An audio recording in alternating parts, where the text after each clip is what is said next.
Al-Malikul Haqqul Mubin.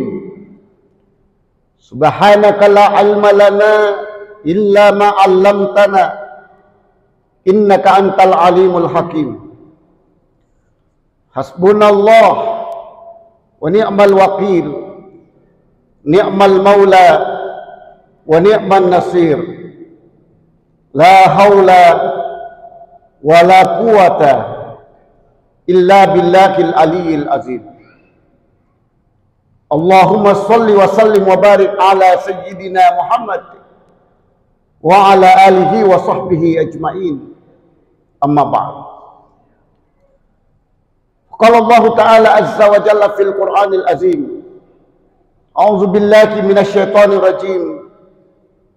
Yarfa'illahu alladhina amanu minkum walladhina utul ilma darajat ilal akhiril ayat. Bapak-bapak dan ibu-ibu kaum muslimin muslimat sidang jamaah rahimani wa rahimakumullah. Satu kesyukuran kita kepada Allah Subhanahu wa taala karena kita semua masih diberikan kekuatan, kesempatan dan kesehatan, sehingga alhamdulillah kita semua masih bisa hadir bersama-sama di tempat yang mubarakah ini untuk melaksanakan kewajiban kita sebagai manusia beriman, yakni salat jamaah Isya dilanjutkan dengan salat jamaah tarawih, lalu kemudian dilanjutkan dengan salat witir. Mudah-mudahan curahan rahmat dan kasih sayang Allah Subhanahu wa taala senantiasa dilimpahkannya kepada bapak dan ibu dan tentu kepada kita semua. Amin ya rabbal alamin. Salawat dan taslim senantiasa pula kita kirimkan kepada manusia terbaik, manusia yang tidak hanya diakui oleh kita umatnya, tetapi umat-umat yang lain di luar pada Islam mengakuinya. Bahkan seorang peneliti yang bernama Thomas Krall itu kemudian menempatkan Rasulullah sebagai the leader is the best, the manager is the best, pemimpin yang paling kuat, pemimpin yang paling baik, bahkan pemimpin yang terbaik di antara seluruh pemimpin-pemimpin yang pernah ada di muka bumi ini. Bahkan ketika kita mengetik Google hari ini, kita ketik siapa manusia terbaik, maka ternyata Google pun membaca manusia terbaik itu adalah Muhammad, Rasulullah Muhammad sallallahu alaihi wasallam. Pantaslah ketika Allah Subhanahu wa taala memujinya, bahkan menyatakan dan memproklamirkan bahwa wa innaka la'ala khuluqin azim, sesungguhnya engkau Muhammad itu kemudian memiliki akhlak yang paripurna, akhlak yang paling baik. Mudah-mudahan Rasulullah sallallahu alaihi wasallam dapat pula menjadi wasilah, menjadi jalan sehingga kita semua mendapatkan syafaat untuk kemudian kita bersama-sama tinggal bersama dengan Rasulullah di syurganya Allah insyaallah. Amin ya rabbal alamin. Kaum muslimin dan muslimat, hadirin hadirat jamaah rahimakumullah. Bulan suci Ramadan selain dikenal sebagai Syahrul Quran atau bulan Al-Quran, juga diidentikan atau sangat familiar dengan istilah Syahrul Tarbiyah, bulan edukasi, bulan pendidikan. Ada banyak potensi ataupun edukasi yang dikandung oleh bulan suci Ramadan itu. Antara lain, bulan Ramadan bisa mendidik dan mengedukasi kecerdasan atau potensi fisik jasmania kita, untuk kemudian kita menjaga pola makan kita. Maka puasa itu dimaknai sebagai menahan diri dari tidak makan, tidak minum. Kemudian bulan Ramadan juga mengedukasi fungsi biologis kita, kecerdasan biologis kita, yakni kita tidak melakukan hubungan dengan istri kita sendiri. Bayangkan, istri-istri kita, makanan-makanan kita, minuman-minuman kita. Tetapi ketika kita berpuasa, dididik kita untuk tidak melakukan itu. Itulah kata Allah, mengapa sangat menyayangi orang-orang yang berpuasa itu. Sehingga Allah mengatakan, kullu Adam, kullu bani Adam, anak cucu Adam itu li'amali lahu, pahalanya untuknya. Tetapi puasa itu as-sawmu li wa ajzibih. Puasa itu untukku dan aku sendiri yang akan memberikan reward kepadanya. Kenapa? Karena fungsi-fungsi sifat-sifat Allah ini telah membumi kepada diri kita. Ini sebenarnya yang mau diedukasi, mau dididik oleh Allah di dalam kita melaksanakan ibadah puasa. Pengendalian diri kita.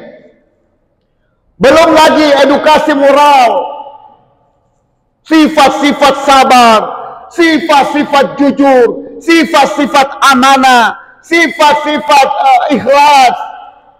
Semua sifat-sifat profetik kenabian itu kemudian lahir di dalam, dididik di dalam bulan Ramadan ini.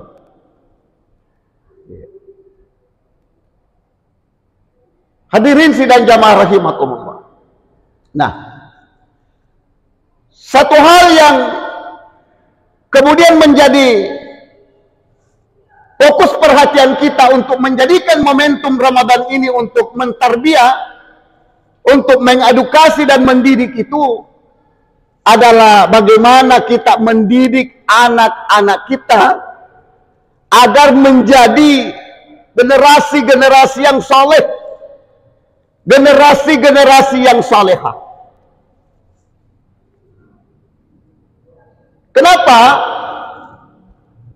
Karena ini adalah perintah Allah. Nah, karena Allah Ta'ala, maka depong Allah Ta'ala di dalam Al-Quran surah An-Nisa ayat 9 ya. A'udzu billahi minasyaitonir rajim.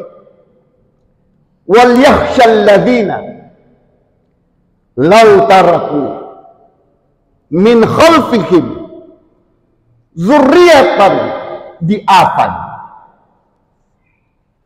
Kata Allah, dan hendaklah takut kepada Allah orang-orang yang seandainya meninggalkan di belakang mereka anak-anak yang lemah, generasi-generasi yang lemah. Profesor Dr. Muhammad Quraish Shihab itu kemudian memberikan penafsiran terhadap lemah itu beberapa variabel. Ya, beberapa indikator lemah itu antara lain adalah jangan kamu tinggalkan anak-anakmu dalam keadaan lemah pendidikan agama. Nah, ini kan ketika kita berbicara tentang pendidikan, itu adalah suatu usaha sadar yang dilakukan oleh manusia dewasa untuk kemudian mengembangkan potensi diri yang dimiliki oleh tiap individu. Ya. Lalu sarana pendidikan itu kan selain di rumah, di sekolah dan di masyarakat. Tetapi kalau pendidikan Islam sendiri itu adalah upaya yang dilakukan untuk kemudian membimbing dan mengarahkan manusia-manusia itu untuk kembali kepada fitrah dirinya. Selalu diarahkan untuk paham terhadap dirinya, paham terhadap fitrah diri. Nah, ketika kita berbicara fitrah, ya, Profesor Dr. Quresyab juga dan bahkan Ustadz Adi Hidayat itu kemudian memberikan definisi fitrah itu ya kecenderungan untuk beragama. Fa'atim wajahaka lid-dini hanifan fitrat Allah. Ya. Jadi kita punya kecenderungan itu untuk beragama. Tidak ada manusia yang tidak butuh agama. Bahkan seorang ateis sekalipun, ya, pasti dia akan butuh agama. Dan kalau kita mau melihat bagaimana implementasi kebutuhan agama pada seseorang itu di saat mereka mengalami turbulensi di dalam dirinya. Ya, katakanlah ketika kita contoh saja naik pesawat, kira-kira kita berada di ketinggian 30.000 kaki. Sementara kita di dalam pesawat itu bercengkrama, ngobrol, selfie, foto dan semacamnya. Tiba-tiba turbulensi itu pesawat, lalu kemudian ada pengumuman dari co-pilot, pengumuman pesawat ini dalam keadaan mati mesin. Di atas ketinggian 30.000 kaki mati mesin. Kalau mobil Pak mati mesin, gampang. Turun sopirnya, minta didorong atau mungkin habis bensinnya.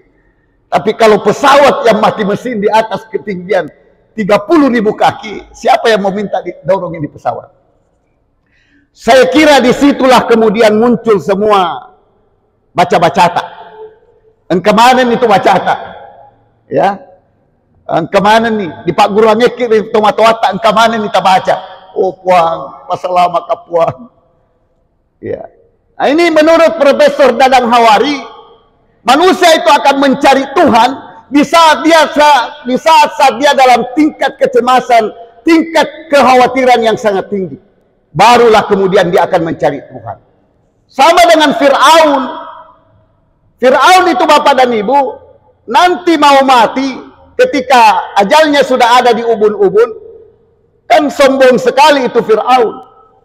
Bahkan berkata, wahai Musa, ana rabbukum a'la, saya ini Tuhanmu yang paling tinggi. Ya kan? Nalantik dirinya sebagai Tuhan.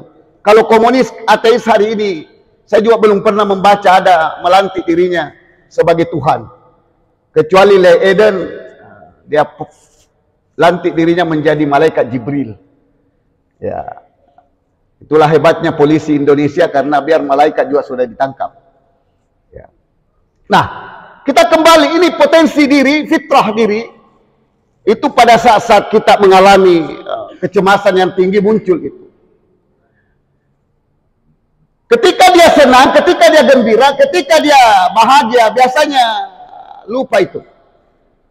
Dia lupa itu. Nah, ini pendidikan ini dalam rangka mengarahkan itu.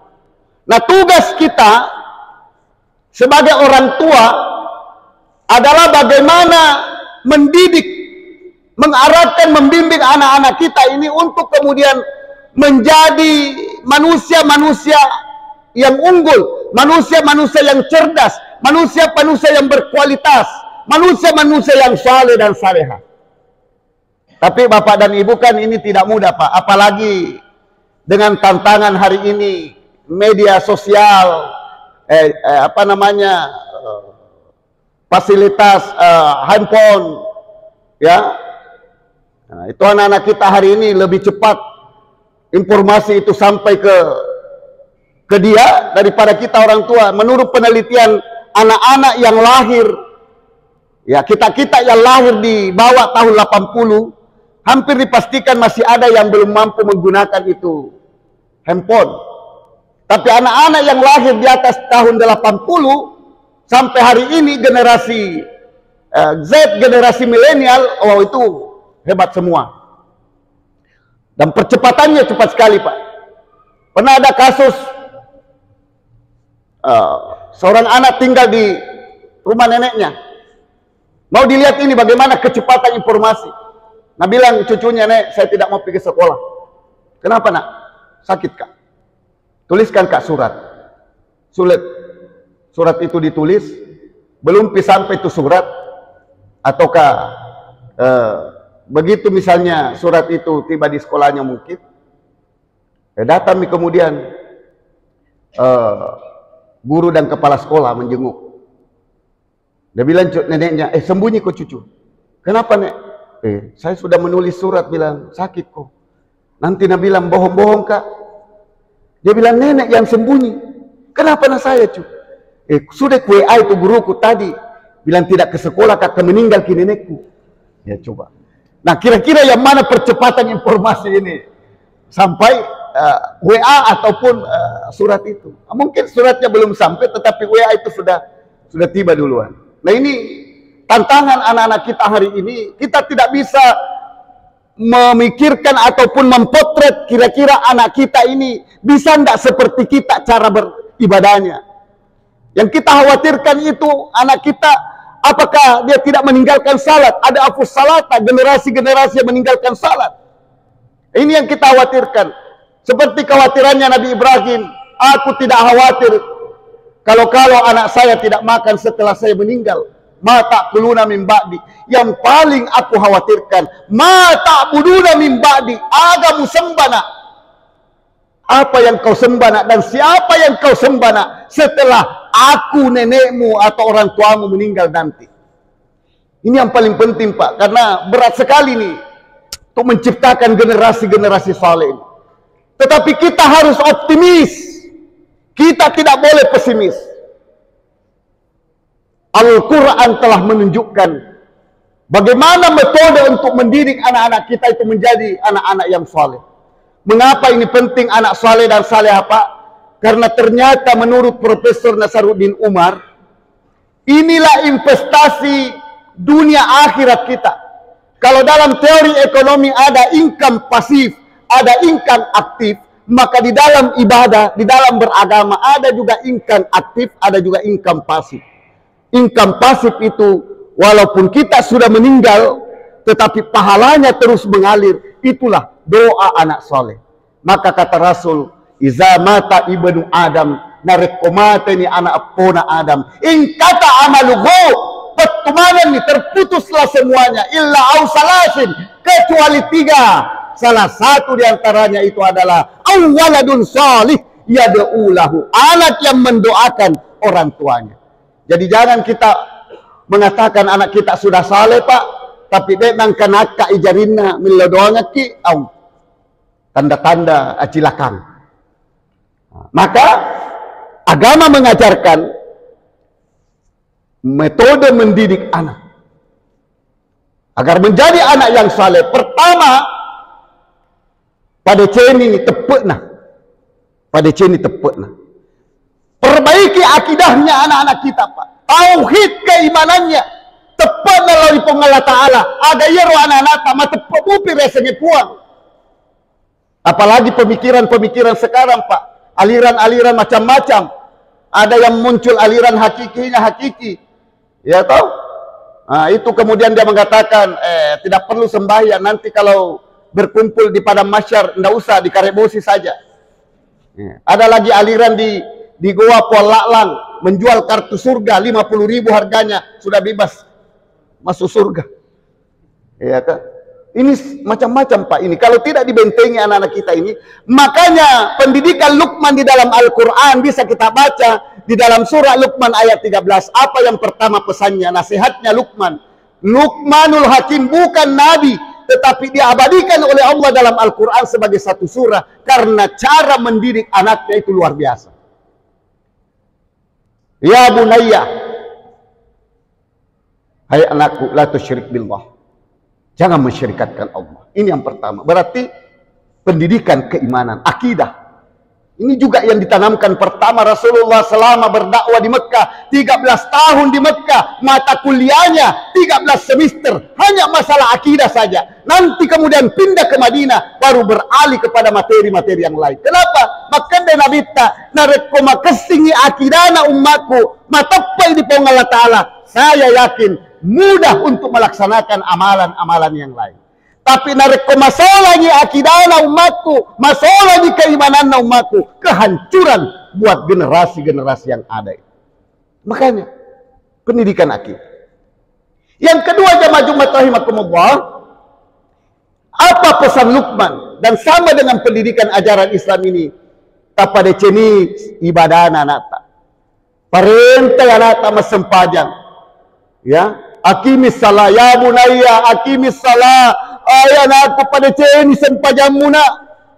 Ini yang kita wariskan Pak kepada anak-anak kita. Nggak usah terlalu pusing kita kalau kita tidak bisa mewariskan mobil, mewariskan rumah, mewariskan kebun-kebun, mewariskan investasi. Yang perlu kita khawatirkan, apakah bisa kita wariskan pendidikan ibadah salat ini kepada anak. Nggak usah kita bangga anak kita alumni Jerman, alumni Jepang, alumni Kanada. Nareko lupai pong Allah Ta'ala. Dena na sempaja, lisi pula di Amerika. Nalupai pong Allah Ta'ala. Nggak usah bangga Pak. Ini yang paling penting. Maka dari Nabi tamuru auladakum bis salah. Perintahkan anakmu itu salat. Nareko narapi 7 tahun. Nareko narapi 10 tahun umurnya. 10 tahun umurnya. Tidak apa-apa kita pukul. Pukulan yang mendidik. Lebih baik kita bertengkar hari ini di dunia dengan anak dan cucu kita daripada nanti di akhirat kita bertengkar gara-gara kita sudah mau masuk surga, 1 langkah lagi kaki kita teriak kita punya anak, oh tunggu dulu Tuhan. Memang saya saksikan itu nenekku berapa kali haji, ayahku luar biasa sembayangnya, tapi dia tidak pernah perintahkan itu kepada aku. Aku keberatan kalau dia masuk surga lalu saya di neraka. Nah, ini penting Pak. Edukasi anak-anak kita dengan pendidikan ibadah. Kenapa? Karena salatlah ini sebagai sesuatu yang pertama dihisap oleh Allah Subhanahu wa Ta'ala. As-salatu imanuddin. Si tonget-tongetnya itu sempajangnya mancaji alirinnya agama. Tiangnya agama. Siapa yang merobohkan salatnya, maka dia telah merobohkan agamanya.